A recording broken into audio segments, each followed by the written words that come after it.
What does it mean to surrender? Often that's thought of in terms of battles. When we were kids, the boys would wrestle with the boys, and whoever ended up on top of the other would hold down the other kid and say, "Surrender!" That meant we had to admit that the one who lost was a powerless weakling. In times of war, one country must surrender to the more powerful one. But I wonder, is that all there is to the word surrender? Maybe it's a step toward receiving God's blessing.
Today, I'd like to discover together the meaning of surrender in the Bible. In my back porch quiet time reading, I've been making my way page after page through the book of Samuel. 1 Samuel begins with a story of Samuel. Here is a great summary. Hannah prayed, God responded, and the course of world history was changed. Samuel was a special boy. Hannah was his mother. Every year for the annual sacrifice, his mother would go into the temple sanctuary and pray for a child. In fact, we might say she's the biblical example for crying out. 1 Samuel begins with her weeping bitterly before the Lord in prayer. Samuel was the answer to that prayer. In her deep anguish, Hannah prayed to the Lord, weeping bitterly, and she made a vow, saying, "Lord Almighty, if you will only look on your servant's misery and remember me, and not forget your servant, but give her a son, then I will give him to the Lord for all the days of his life."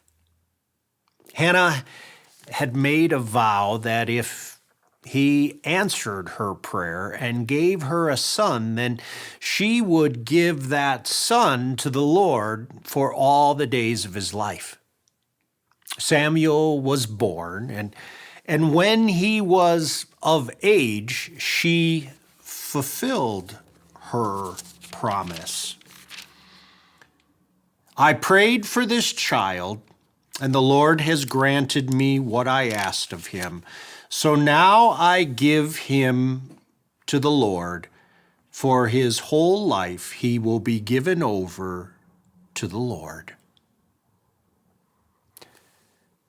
An often overlooked footnote is the significance of Hannah's son's name.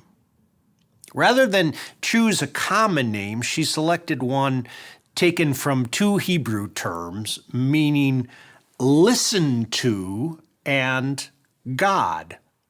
And when combined, the word essentially means his name is God. That word is Samuel. By naming him Samuel, Hannah was acknowledging her vow. She would surrender her son to the Lord down to the last detail, including his name. And when someone would ask his name, the answer, his name is God. She couldn't call Samuel by name without remembering God had answered her prayer. And she followed through and surrendered her son to the Lord's service. Samuel, as a boy, lived in the temple. And in the middle of the night, he heard his name being called. And the boy ran to the priest in the temple. And the priest finally realized after a couple of times that it was God who was calling Samuel. So he instructed him to answer. Samuel was that boy who had been surrendered for God's service. And God was personally calling Samuel into action. And it's interesting what the Bible says. 1 Samuel 2:26 says, "And the boy Samuel continued to grow in stature and in favor with the Lord and with people." Now, let's compare that to what is spoken in Luke 2 about Jesus as a boy. Luke 2 says, "And Jesus grew in wisdom and stature and in favor with God and with man." Jesus was recognized as a faithful servant in the temple, serving his father. Well, you might remember it as being about his father's business. Let me just say this at this point. When we surrender ourselves to the Lord, great things happen. That's our first glimpse of surrender. Now, let's flip forward a few pages. God has raised up Samuel to be a faithful priest. And the Lord continued to reveal himself to Samuel through his word. God revealed to Samuel what he was going to do to Israel because, well, of the way they had blasphemed God. And the Ark of the Covenant had been captured by the enemies, the Philistines. But that didn't stop God from showing himself in all his power to the surrounding countries. I love what's mentioned in the beginning of chapter 5. It talks about this. After the Philistines had captured the Ark of God, they took it from Ebenezer to Ashdod. Then they carried the ark into Dagon's temple and set it beside Dagon. When the people of Ashdod rose early the next day, there was Dagon fallen on his face on the ground before the ark of the Lord. They took Dagon and put him back in his place.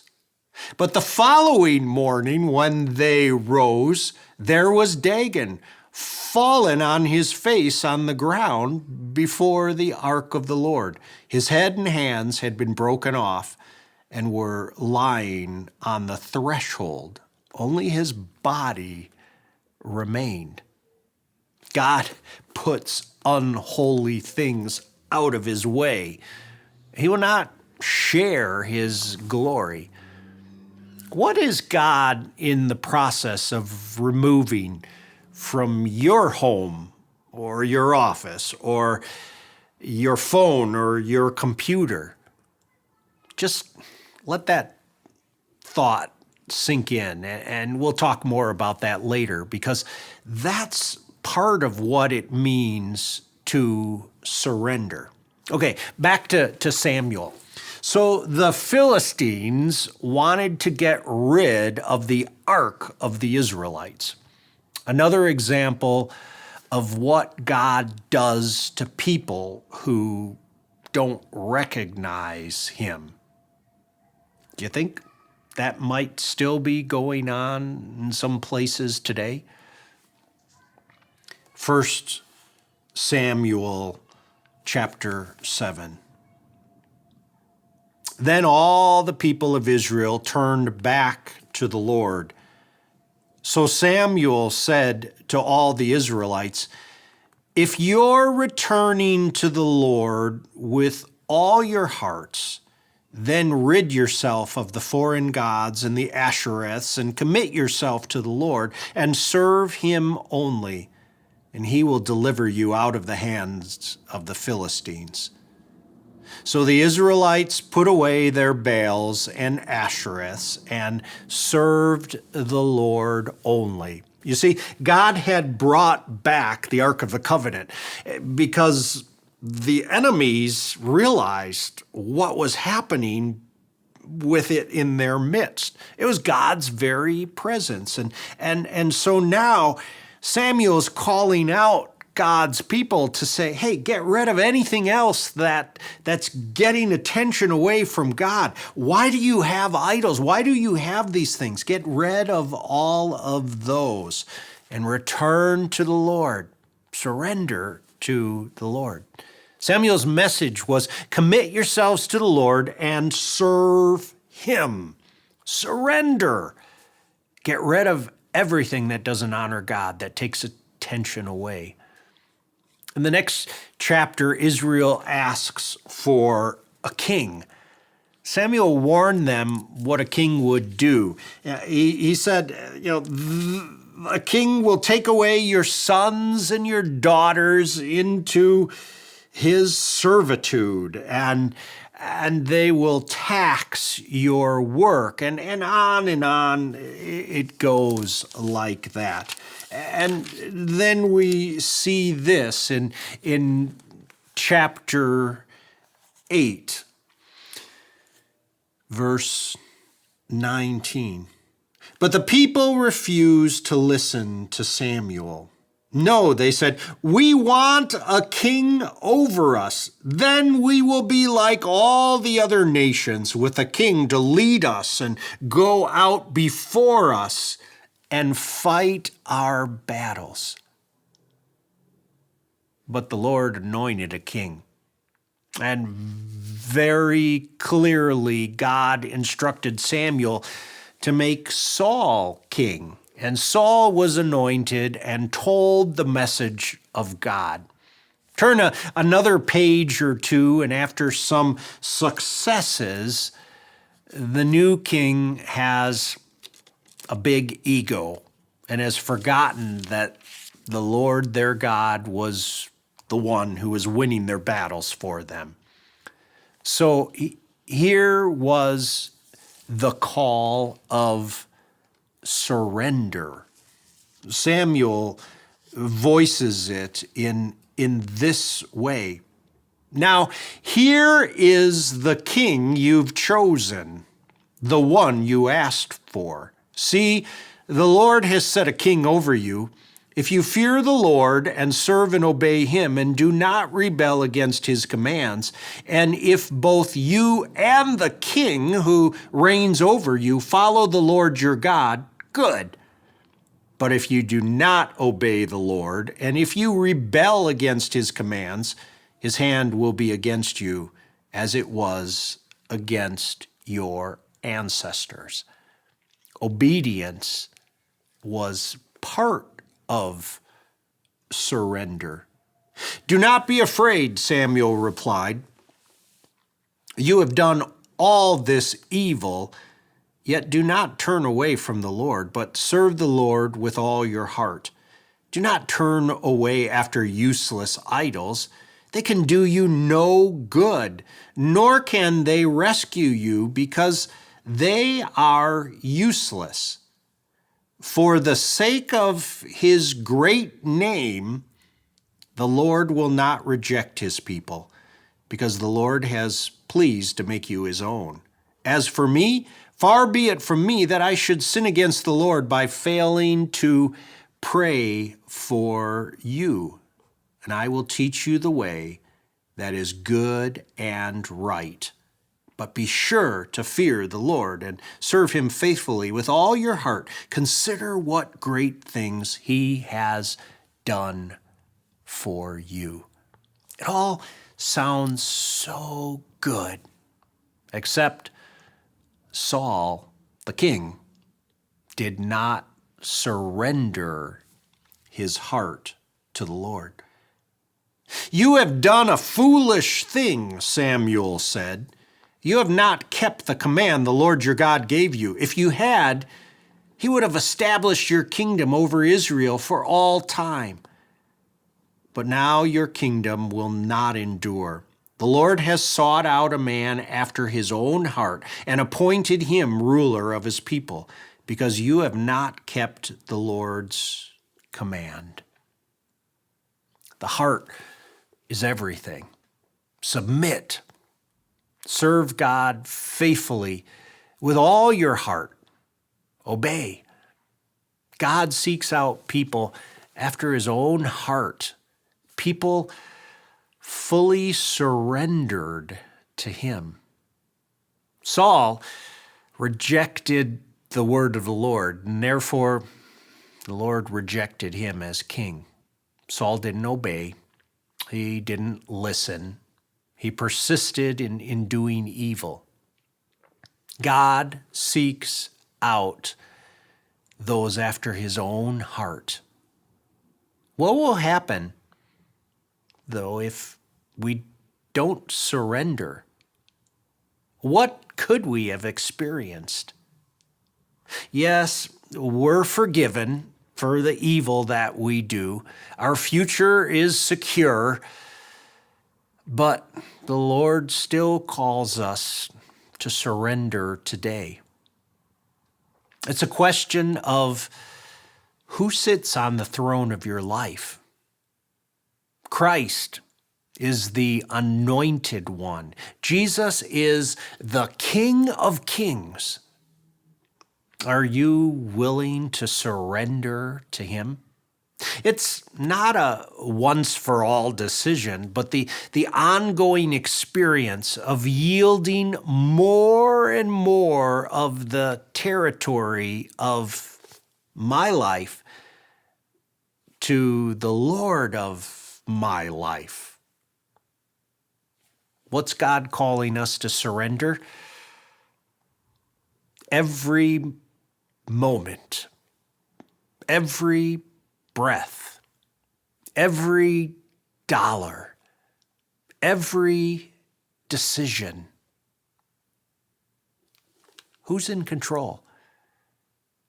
Do you trust the King?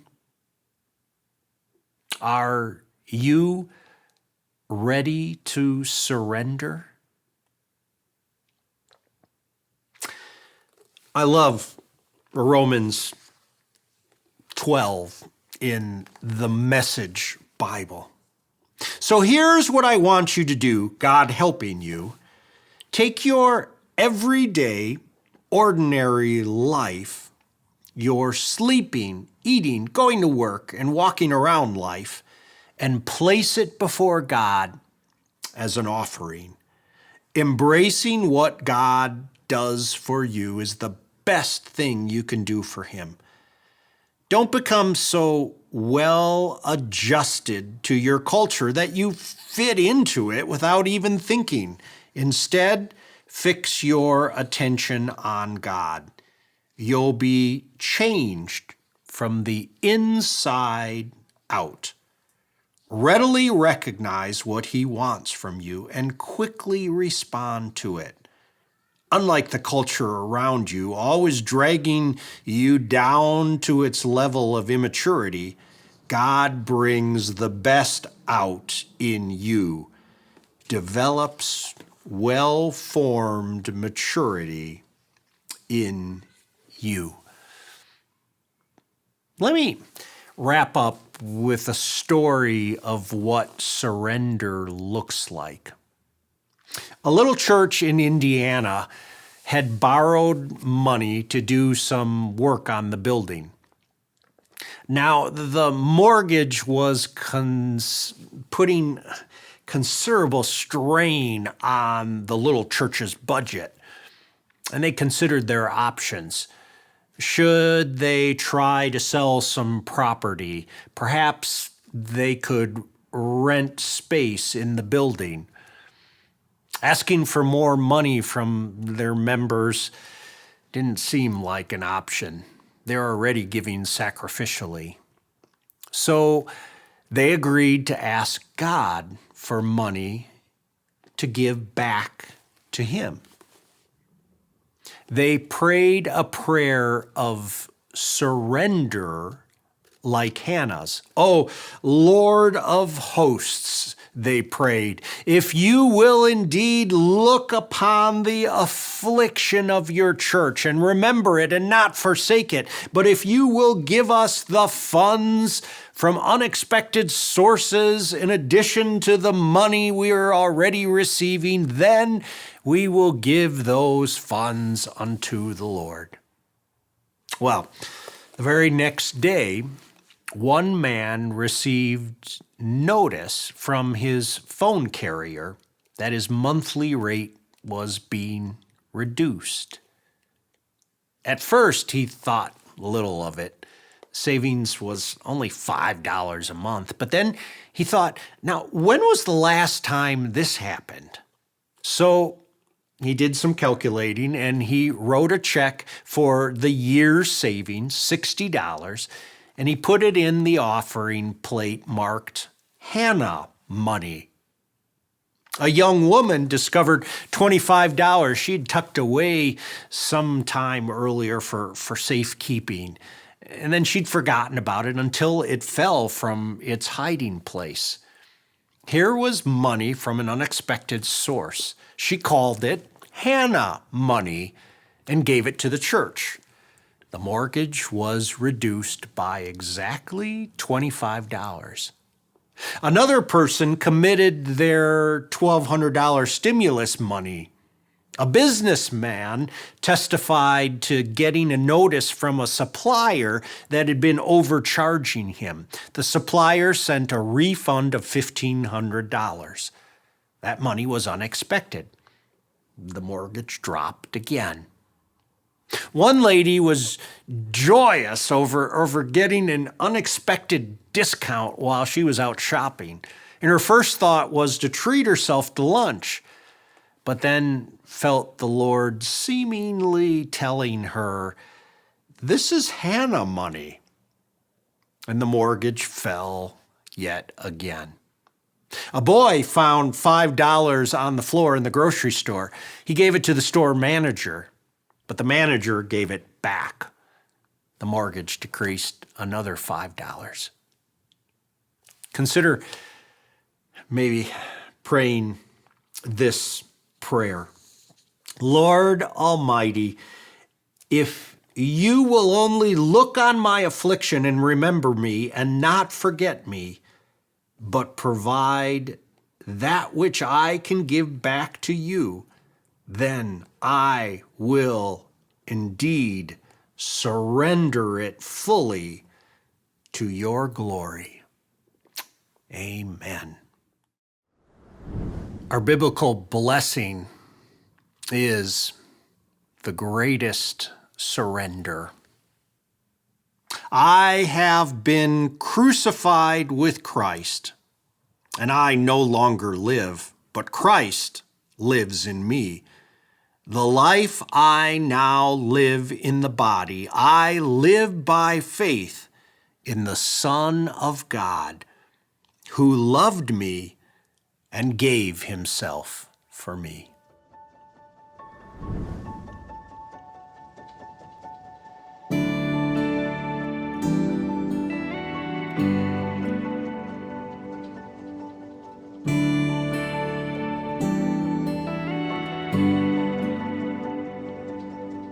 So here it is, my alabaster heart.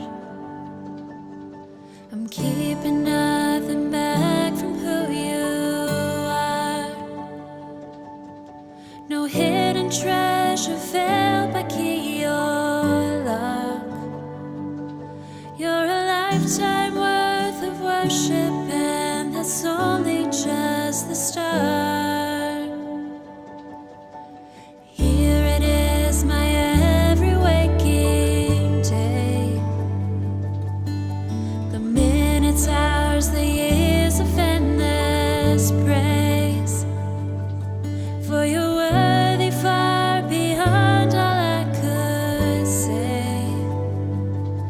There's a lifetime worth of worship in the nuance of your name. So let it rise like incense, my whole life, a fragrance, every ounce, here broken at your feet. Every breath